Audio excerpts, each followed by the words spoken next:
YouTube, Trev here, Summit or Nothing. Thom here, not Summit or Nothing. Joined today by Thom, the artist formerly known as Trail Cook. What are you now, off the beaten pot? Off the beaten pot. Off the beaten pot. He's joining me today for my first collaboration. We're going out onto Dartmoor. We started at Calzone Bridge. We're going to do a bit of a hike, a bit of a wild camp, but most importantly, he's going to teach me how to cook on a Trangia. So I'm very excited about that. None of these boil in the bags. Proper food on the trail. Yeah, looking forward to it.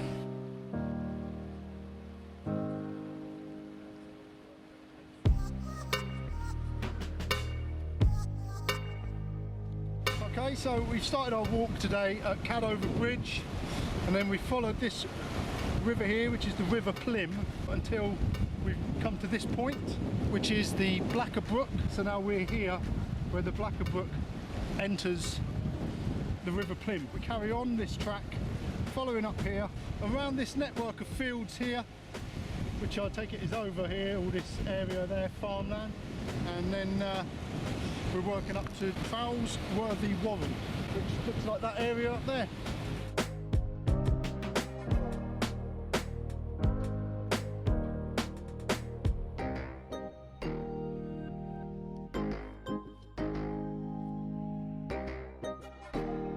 Today Thom's letting me use the Trangia Mini I've got, isn't it? That's right, yeah. So I'm going to have a go on that. And what are you cooking on? My own little set. So I've the Trangia triangle. It packs down flat, but I've then spent a bit of time putting pots and pans together to try and make a set that suits me. So I think I'm there with it really, but then I always find something to improve, but I've got to stop spending money. So, yeah, that's the trouble, isn't it? Yeah, addictive. It is addictive, yeah. I'd rather spend the money on stuff I don't have, like, for example, a sleeping bag that's not paper thin.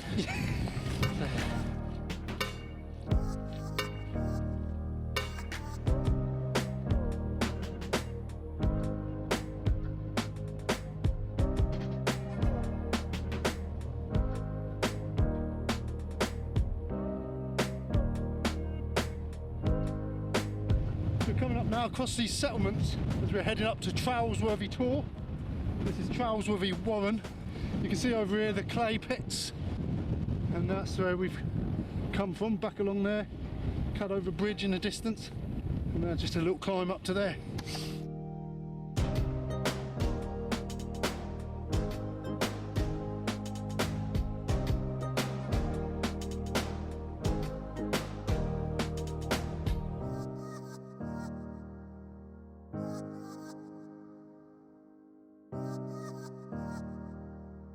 You going up that way? Yeah.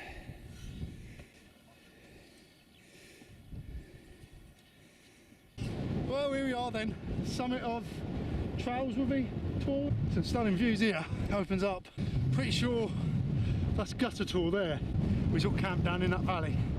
Pretty sure, because that's Sheep Tor over there, and then over behind that is Sharpit Tor.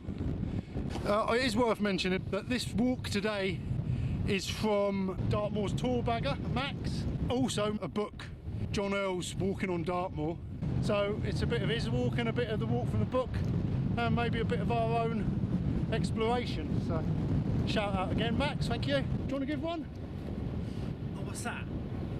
You're kidding. Summit or Nothing? You're kidding. I feel like an imposter. No, that's all right. All right. Yeah, it's an honour. Summit or Nothing! Oh yeah, it feels good. It does, doesn't it? Yeah. Sorry.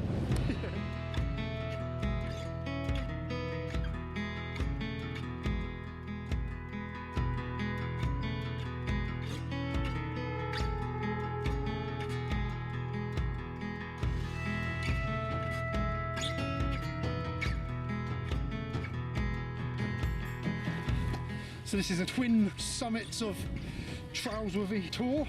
Going up to the second one, and then we'll be making our way to Hen Tor. Whether that will be where we are when we do some cooking, we'll see. But what's first on the menu, Thom? We're gonna have Chilli, Chorizo, Calzone Pizza. Hey, cooked on a Trangia. Cooked on a Trangia. Proper job.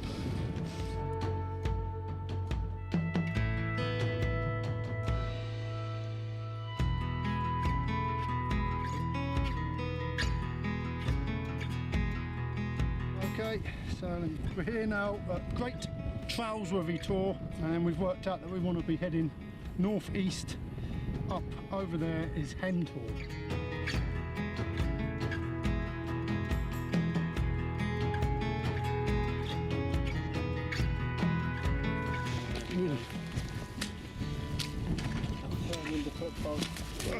Yeah, we ain't getting across that. It's a bit of a challenge here. There is a stone there, but will I get across to that one? I don't know how deep it is in there. It's the trouble. Rip. Oh, I got that far. F***ing hell. I hate this. Didn't put my gaiters on either, did I? Wait there. I did make a fuss to get there, and that was fairly easy, to be honest. But just like to have something to sort of pole vault across, so I've extended my tripod to jump over there. Lovely jubbly. Easy that was. More here.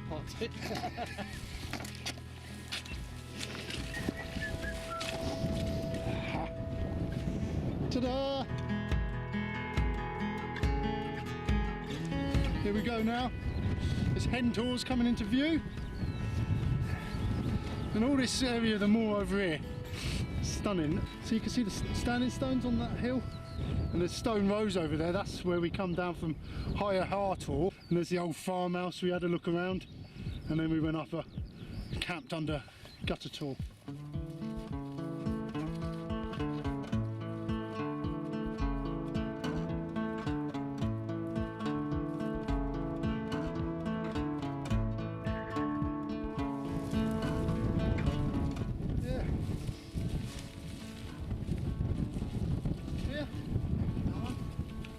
Right, so we're about to eat, but we're gonna just have a look up the top first, have a summit, and then just getting some grub on.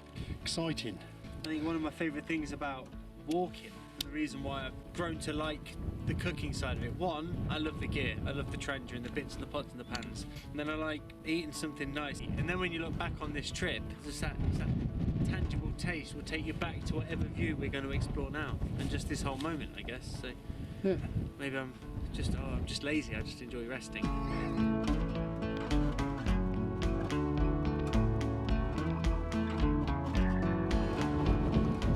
There we go. Hen Tour. Bit blustery. Nice spot. It is a nice tour.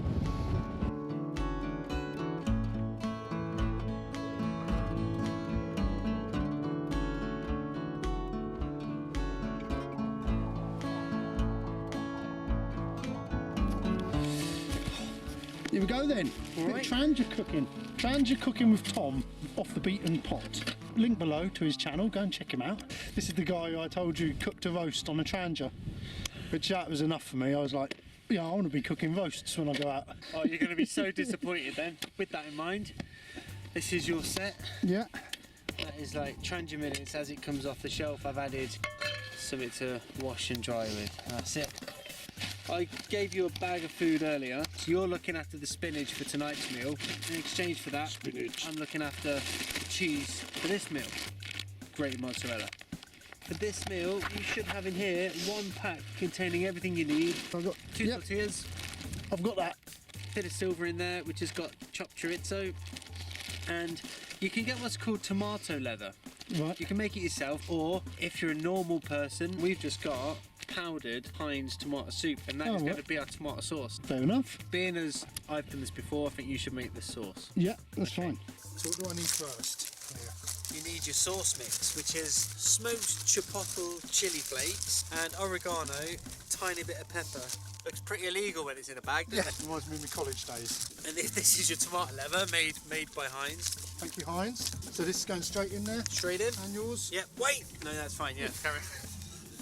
Now the contents, the flavour, and then we're going to add water until it's slightly thinner than the pizza sauce that you're probably imagining. Yeah. And then we're going to add a little bit of heat to it. So you want to go pretty gentle. Yeah, just to get it right. Because if not, like, it's amazing how quickly it goes wrong. It goes too long. Let's try that. Yeah. Give it a good old mix.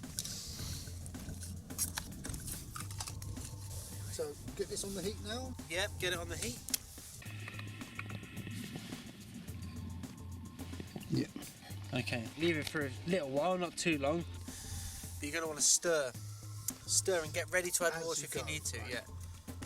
So Yeah, it's coming up to heat now.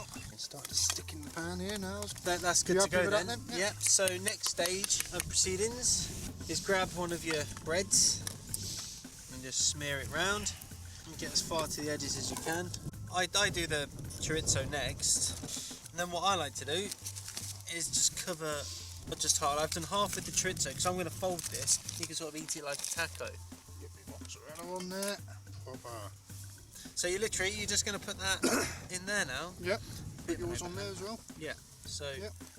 you just want to keep your eye on that. So every now and again they're good. So you can just lift one edge. Yeah. We'll start to see it browning, and then also you'll feel it. You can open it as well. You want to start getting it gooey.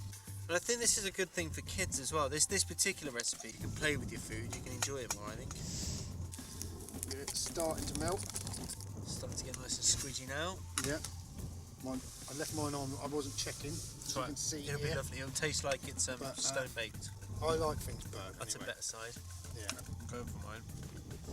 Yeah, I think I might go for mine. Right, here we go. I'm going to try it. That's good, Tom. That is good. Freshly cooked. Tasty.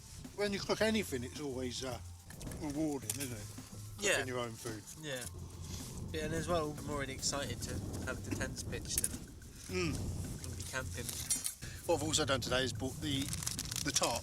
So we're going to set up tents and then have the tarp as a sort of a communal cooking area for when the weather comes in. So I know a lot of you lightweight hikers out there will be saying, what the hell are you bringing all this stuff for? Comfort Yeah. is my answer. I'd say that's a bloody good answer. Yeah, comfort, convenience. Cheers, Tom. Cheers, Trev. Well, we've had some food. Thank you, Tom, for that. It was Very welcome. delicious. I enjoyed that. Right, so I've just gone to readjust the map so I can get everything in. And this here isn't where I've met 2 points of folded.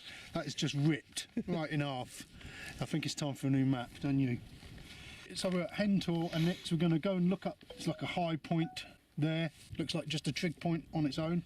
Then we get on a track and follow the track down to Shell Top. So from here we've got to work out our bearing up to that trig point. Got everything? Probably not, but it seems so.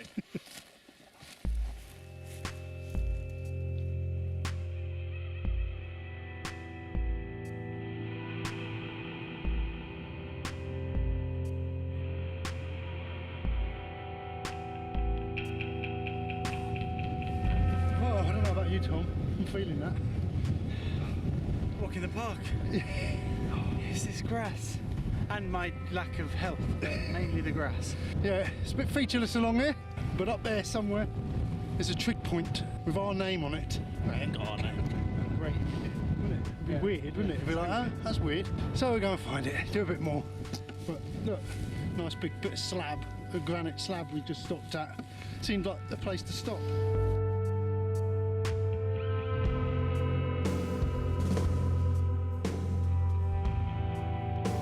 There it is, Tom. Bang on.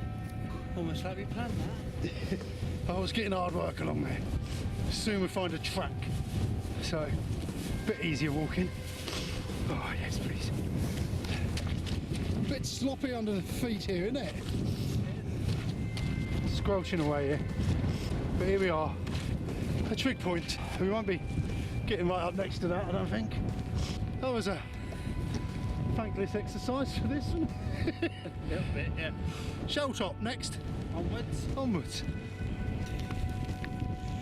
Bloody raining. To be fair though, spot on forecast. Yeah, You know it was coming. I was hoping it wasn't, but they said it was. Cool. The clay pit looks big from here, doesn't it? Yeah, looks like a nice spot for a swim. It does, doesn't it? Look how blue it is. So Shell Top. It looked more impressive when we was over there, didn't it? And it's This morning we was there. That was the first two tours we come up from. And it looked impressive looking up here then. But this is it. Just a little hunk of granite.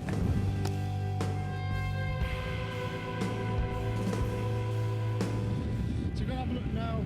Over here you see the pimple on the horizon. That's Pen Beacon. So we're going to go and check that out.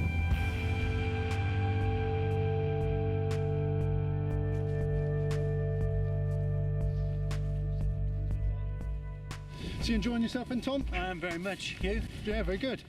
No awkward silences. Never met up with a stranger on the moors.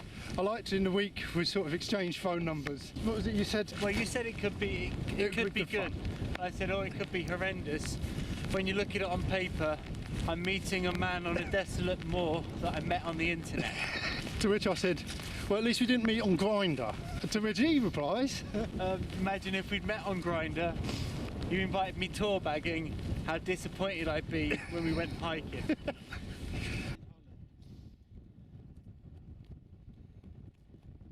and here we are, Pen Beacon. What was that, 10-15 minute walk, 10 minutes? Yeah, it depends on who you meet along the way. Yeah. We met a chap who was trying to tell us somewhere to go. And he couldn't remember the name of it, and we stood there for a good 5 minutes waiting for him to remember. It got a bit awkward. Oh, it looks like there was like an old boundary line. It goes all the way up to that beacon. It does, doesn't it? It's definitely a visible line there. Oh, it's raining now. See that? Wet. So I'll try and get this camera away a minute. We're going to look for somewhere to set up camp, I reckon. Good time, don't you? I think so, yeah. Get out the wind. Yeah. Directly. So here I am again in my budget nature hike, my trusty nature hike. So far it's done me proud. Tom's turned up in his Mr. MSR over here. The new tent. He's bought himself the Elixir 1. It's got his tidy little tent, isn't it? Yeah, it is a tidy tent, but I think it's a little operator error here. Like you can see, like that seam's way off. That should be there. So I'm just going to do a little bit of tweaking. Yeah, well mine looks like that. I've done a bit of tweaking to bring it back into shape, but yeah, this is brand new, so I'm quite pleased that all the pegs were here. So this is a one-man tent. You got your little side entrance. Just enough space and not too much to fill, so hopefully it'll keep me So warm. you keep all your gear outside here. But the main thing for me as well is I like cooking. I can sit up in this one. I've still got 6 inches of head height in here, and that can open a bit more as well, so I've got a good space for cooking here and all my gear. Yeah. To what I don't consider it very heavy, but the lightweight community would. It just comes in at just over 2 kilos, but you can get that down low without bringing the protective thing and bits and bobs. So like the nature hike, it's got the ground mat again. You bring additional. Yeah, it feels similar sort of material. It feels a bit thicker, I must say, to the nature hike. The nature hike is very thin compared to that. Really? Because that feels really thin. That feels durable, more durable than the nature hike. Some of Van Gogh's great because that feels like it's leather. Yeah, it weighs like it, isn't it? Yeah. I'd like to do a bit more of a review on it, because if you look online, there are reviews on the Elixir 2, 3, 4, nothing on the Elixir 1. So yeah, I mean, if you're trying to make an informed decision, it's not helpful if someone else hasn't tested it out for you. So hopefully tonight I can take a bit of an informed decision, and maybe you can help me do a review on it, because I'm enjoying your reviews at the moment. And I just make it up as I go along. Look at something and go, oh, we'll talk about this bit now. And if you did any rib stop. Yeah, I don't know all that. Red and grey. Red and grey. Although that is important. It's red and grey, it's colour coded, so it's twat proof. Yeah, everything goes together. Clips to a grey thing, and everything that's red clips to a red thing. Alright, so while Tom's tweaking that, I'm going to set up the tarp, and we've just got a bit of a base area then for cooking. Sound good? Sounds great.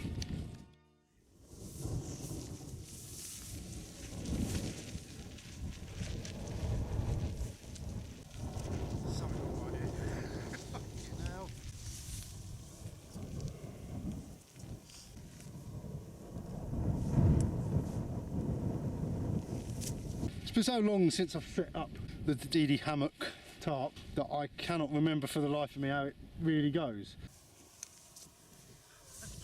Good job we sort of chose sooner than later to camp.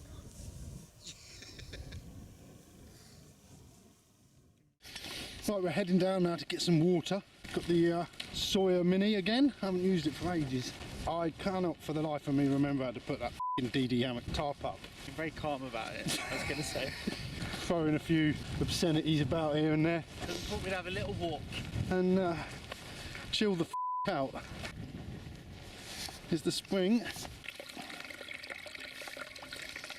Taking on a tip, I can't remember who gave it to me. Someone said use a plastic bottle and they're easier to fill up. So that's what I've done, look. Alright, so we've got plenty of water.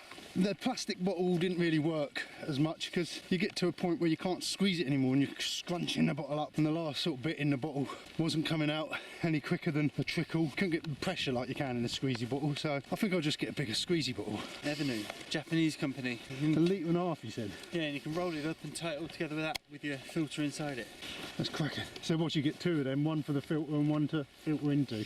I just got one and I filter into my... Oh right, so that's unfiltered in there. Yeah, that's my dirty water that I plug the filter on. And he's ready to go later. Yeah. It's a good idea. Why have I never thought of that? Oh, because it's a good idea.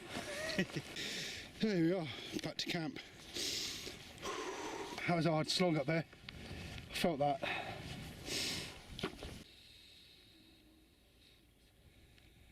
What have you got there, Tom? I've got a flapjack. Oh, is that a Summit or Muffin flapjack? It certainly is. Really nice. Yeah. It's like the goo to crunch ratio is perfect. Yeah, ideal. I'll have one too then. Got one in here. I made a new batch, you see. So let's see what it's like. It's like 3 cakes in one. It's like Reese's Pieces, a flapjack, and a fruit loaf. That's good. I do love a flapjack. Losing light now. It's nice though, isn't it? Calm. It's lush, yeah, really calm. Yeah, we found a good spot.